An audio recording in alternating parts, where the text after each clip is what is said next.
Matcha, on ne négocie pas. On ne joue pas. Tant qu'il y a penalty, on ne joue pas. Penchez cette partie du côté marocain. On ne joue pas. Nous ne sommes pas fermés, on ne joue pas. Et je vois Sadio Mané aller vers le banc.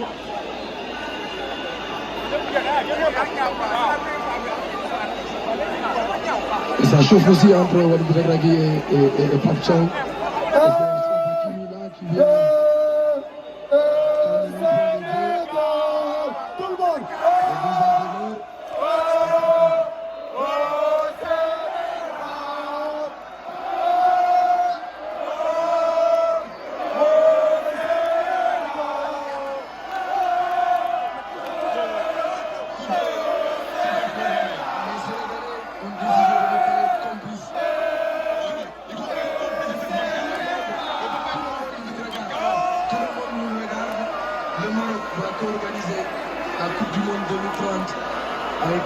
Le Portugal. Tant qu'il y a penalty, on ne joue pas.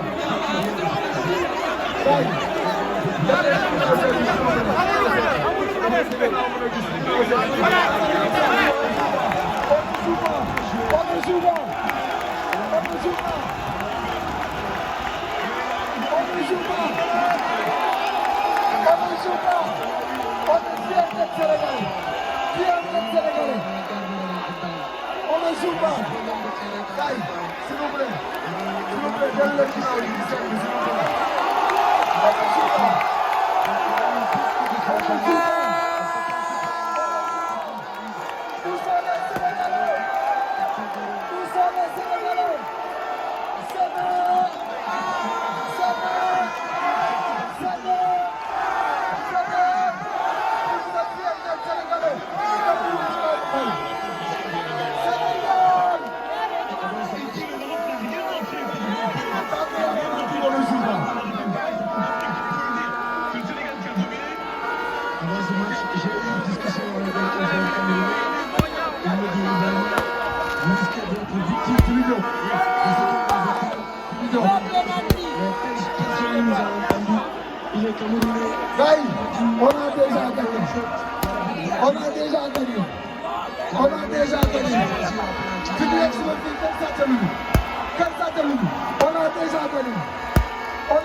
Sadio, on ne joue pas. Non, on n'est pas d'accord. D'accord, oui. Mais il ne faut pas être complice. Il ne faut pas leur offrir cette coupe d'Afrique. Ils n'ont qu'à la gagner de cette façon encore un titre. Mais pas sur le terrain. Parce qu'ils sont incapables. Sur ce match, ils n'ont pas été capables de battre le Sénégal. Le Sénégal est supérieur au Maroc. On ne joue pas, pardon. On ne doit pas jouer. Vous êtes d'accord? On ne joue, vous voulez le rôle. Vous voulez le rôle. Vous voulez le rôle. Vous voulez le rôle. On ne doit pas jouer.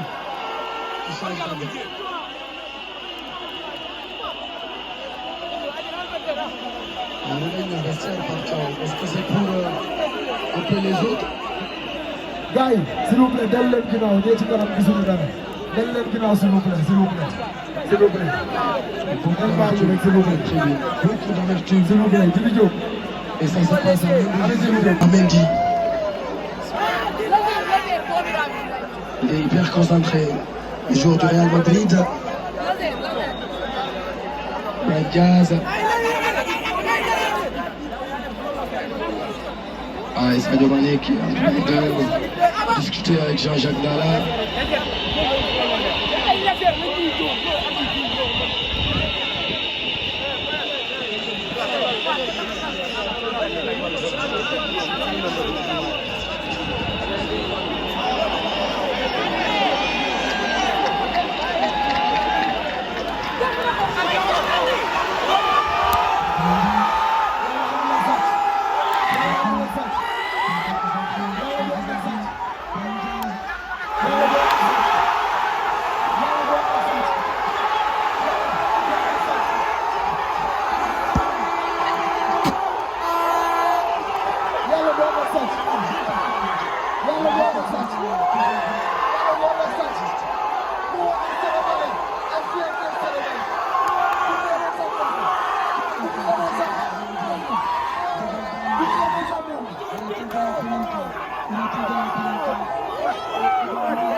finale. Il a même sauvé le football africain. C'est ça, monsieur. Et il est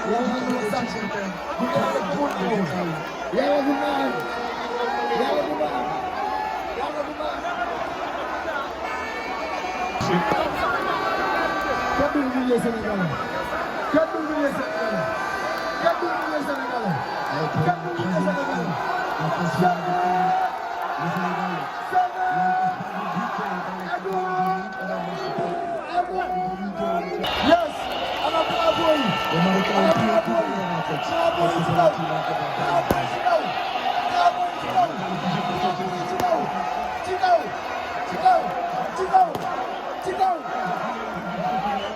Et tout ira bien. Et éviter les fautes, parce que en Ligue 12, quoi qu'on puisse dire, sa faute, elle ne s'imposait pas. Il n'y avait pas de danger. Brenga, c'est pas le premier danger, c'est pas le danger numéro 1 sur les carrières. Pas besoin de faire faute. Il va le toucher. En tout cas, il avait le visage très marqué avant que Brahim Diaz ne rate ce...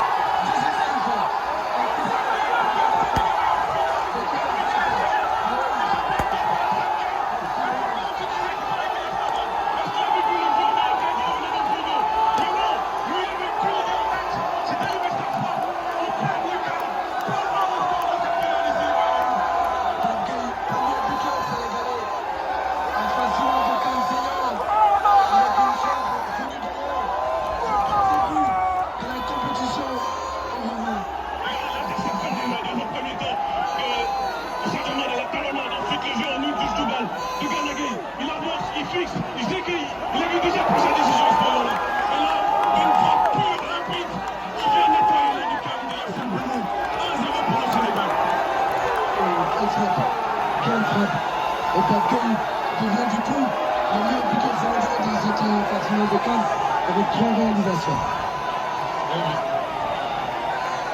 Quel pied gauche. On le disait il y a quelques minutes. C'est impossible de le refuser.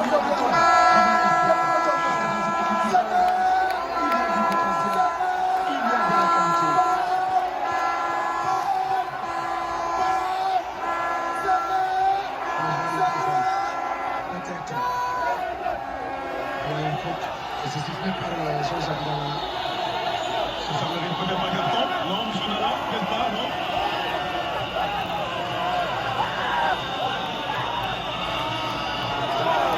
Il y a le médecin qui voulait entrer. Et Niakhaté leur a dit de ne pas venir. Au moment où il y a une pluie qui tombe en rabat. Très intelligemment. Niakhaté et ses coéquipiers ont demandé au médecin de repartir. Il y a un double changement qui se prépare du côté marocain.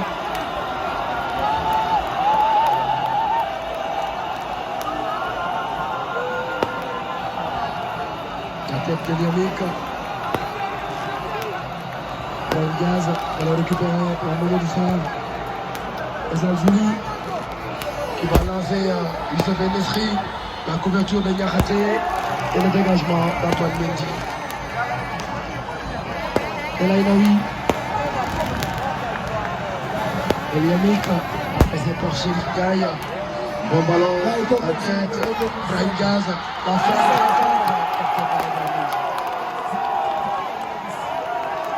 Mendy, toujours impeccable dans ses buts, le gardien sénégalais. Dalali. Grand gardien, Edouard Mendy. Grand gardien.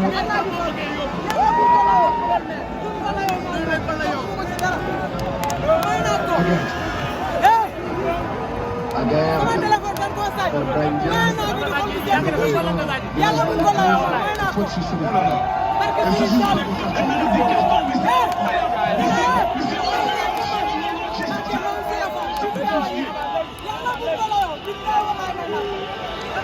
mais comment Jean-Jacques Dalla fait pour être aussi, je veux dire, détaché de la réalité? Brahim Diaz va sortir. Il est sorti du match. Après savoir que ce penalty, encore que dans l'ensemble de la partie, il n'a pas été très très bon. Il y a Ibrahim et Ilias Aromache